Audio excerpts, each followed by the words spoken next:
Hello, ఈరోజు నా video వచ్చేసి స్వీట్ పూరి రెసిపీ అండి.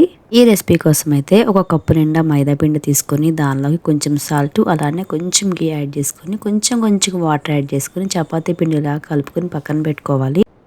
ఆ తర్వాత ఒక కప్పు షుగర్, ఒక కప్పు వాటర్తో మంచిగా పాకం పట్టుకుని పక్కన పెట్టుకోవాలి. ఆ తర్వాత ఈ పిండిని తీసుకుని చిన్న పూరిలాగా ఒత్తుకొని ఆ పూరి మీద కాస్తంత నెయ్యి, దాని మీద వేరొక పూరి ఇలా పెట్టుకుని 5 లేయర్స్ లాగా ఈ విధంగా పెట్టుకుని మనం చపాతీని ఏ విధంగా ప్రిపేర్ చేసుకుంటామో సేమ్ అట్లానే పెద్దగా తయారు చేసుకోవాలి.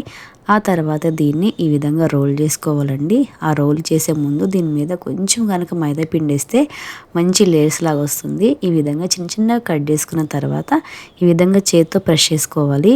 ఆ తర్వాత ఈ మొత్తాన్ని ఆయిల్లో వేసుకుని ఫ్రై చేసుకొని గోల్డెన్ బ్రౌన్ కలర్ వచ్చే వరకు వేయించుకోవాలి.